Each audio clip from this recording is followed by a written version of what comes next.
bien dans son job pour parler de la santé des dirigeants. Santé physique, santé mentale, on parle beaucoup de la santé mentale aujourd'hui, d'ailleurs qui est une grande cause nationale qui sera honorée, je crois, le 10 octobre prochain. J'accueille Sylvie Bonello. Bonjour Sylvie. Bonjour Arnaud. Ravi de vous accueillir, déléguée générale de la Fondation MMA des entrepreneurs et entrepreneuses du futur. Évidemment. On les oublie pas, ces femmes à la tête d'entreprise. Alors vous étiez venu l'an passé nous présenter ce baromètre. Oui. Vous l'avez sous le bras.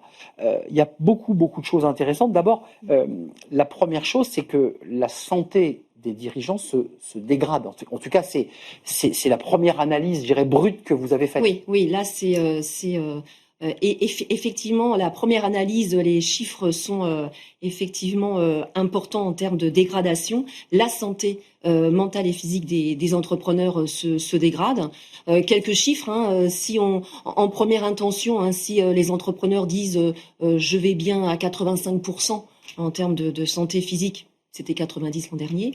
Il y a quand même une dégradation au niveau mental de 8 points. C'est énorme. Et en seconde analyse, quand on dit OK, vous nous dites que vous allez bien ou à peu près bien, mais en fait, est-ce que quand on creuse un peu, c'est ça. Voilà, est-ce que vous avez des problèmes de migraine, de maux de dos, de troubles anxieux, de sommeil?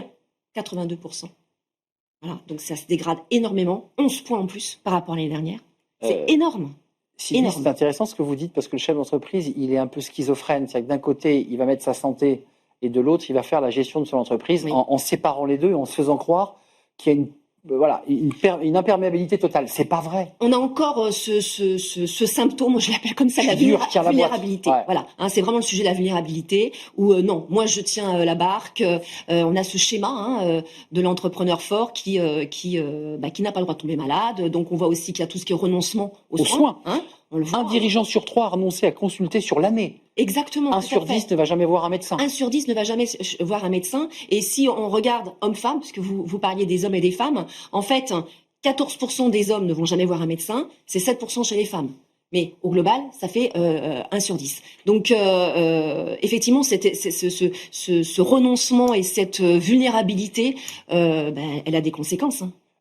Quelques chiffres quand même, parce qu'on a parlé de la santé mentale, c'est-à-dire tous les troubles que vous avez évoqués qui peuvent aller jusqu'à un état dépressif, pour ne pas dire à un burn-out pour certains qui explosent en vol. Oui. Il y a quand même les enjeux de l'addictologie. Et dans votre étude, c'est intéressant. Alors, dans la tranche des dirigeants, à 52 au moins une fois par mois, du tabac, des médicaments, des stupéfiants. Donc 21% c'est le tabac, les médicaments c'est 5%, médicaments c'est-à-dire psychotropes, et stupéfiants, cannabis, cocaïne, amphétamine à 2%. En fait, ils sont très proches de la moyenne de la France. Alors, ils sont très proches effectivement de la moyenne de la France, sauf les antioxydatifs. Ils sont beaucoup moins. La France, c'est 20%. C'est vrai, et 5% seulement. Voilà. Donc ça, c'était aussi un enseignement, c'est-à-dire qu'ils se... Je prends pas de médoc. Voilà. En fait, ils gèrent différemment leur stress ou leur état anxieux. En tout cas, c'est pas par des médicaments. Donc ça, c'est quand même intéressant. Ils évoquent quand même l'envie de décompresser quand on parle de tabac, d'alcool et de drogue. Oui. Leur réponse est « moi, j'ai besoin de souffler ». C'est ça. Ce sont des outils pour eux, des moyens pour décompresser. Voilà. Ils le prennent comme... je me détends. Voilà. Une petite récréation. Dont on sait évidemment que ces trois éléments cités, tabac, drogue et cigarettes, et alcool, ça fait un cocktail, voilà. Donc on a un sur 4 qui effectivement a subi ou a déjà actuellement une addiction et peu se soignent en fait, se font.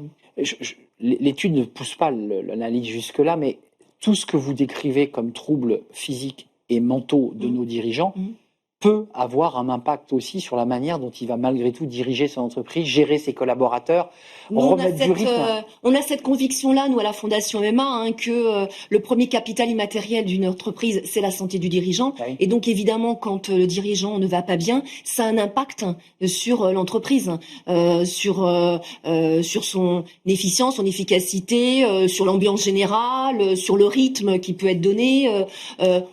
On imagine mal qu'il n'y ait pas d'impact. Je veux pas dire que parce qu'un dirigeant est malade, l'entreprise va se casser la figure. C'est pas mon propos. Mais il y a quand même un impact, évidemment. Mais en tout cas, ce que vous entendez, c'est des dirigeants qui séparent les deux en disant je fume une clope et je prends un peu de tabac, mais à côté, je gère bien ma boîte et il n'y a pas de problème. Voilà, c'est ça, tout à fait. Une sorte de politique de l'autruche. Oui, il y a ce danger-là, en tout cas. Tout à fait, exactement. En tout cas, c'est ce qu'ils nous disent. Pas d'impact sur l'entreprise. Avant de nous quitter, bien sûr qu'en 45 secondes, on ne va pas trouver des solutions miracles, mais c'est quoi? C'est de l'accompagnement, c'est de l'écoute, c'est leur permettre d'avoir quelques outils quand même? Oui, moi je pense qu'effectivement, au-delà de la prise de conscience, et votre émission y contribue, c'est effectivement des outils pour accompagner les dirigeants pour pouvoir gérer en fait cette période, notamment cette période difficile, mais accompagner leur santé en fait. Et puis je pense que c'est aussi une remise, enfin c'est plus profond, c'est même sur les jeunes générations d'entrepreneurs, peut-être même au niveau des étudiants, leur faire prendre conscience que un entrepreneur, ça a le droit d'être vulnérable. La vulnérabilité, Et donc, il n'y a pas de honte à dire que je ne vais pas bien quand je suis chef d'entreprise. Voilà. Et des outils pour, alors qui peuvent être des outils en distanciel ou en présentiel, du présentiel évidemment, mais voilà, qui tiennent compte des contraintes. C'est ce que j'allais vous dire. C'est souvent des personnes qui vous disent qu'ils n'ont pas non plus le temps d'aller chez le médecin, mais pas plus le temps de se former, parce qu'évidemment, ils sont la tête dans leur business. Facile, mais il faut trouver un accompagnement adapté aux entrepreneurs. Mais aussi, surtout, je pense que la clé, c'est de leur faire prendre conscience qu'il faut se transformer. Ils ont le droit. Voilà, qu'ils ont le droit aussi de poser un genou à terre et de prendre le temps sans prendre de tabac, ni d'alcool, ni de cocaïne. Voilà, il n'y a pas non plus. Enfin, moi, je veux pas stigmatiser là-dessus parce que exactement, il n'y a pas de par rapport à la France, ils sont même meilleurs. Je vous dis encore, meilleurs entre guillemets, moins consommateurs. En tout cas, c'est pas plus haut chez les dirigeants. Non, donc c'est pas le sujet, c'est plutôt effectivement la santé. La santé. Merci Sylvie Bonello de nous avoir alerté sur cette étude qui est passionnante, qu'on peut découvrir sur la Fondation MMA des entrepreneurs du futur, très détaillée, et qui est une photographie effectivement qui montre un état de dégradation de nos dirigeants. Merci Sylvie, déléguée générale Fondation MMA des entrepreneurs du futur. Merci de nous avoir rendu visite. Autour d'une page, on s'intéresse aux seniors, leur employabilité, la difficulté qu'ils ont parfois à intégrer une entreprise, et peut-être aussi la pédagogie à faire côté entreprise pour donner envie à ces entreprises d'accueillir des seniors dans leur groupe. On en parle, c'est le cercle RH.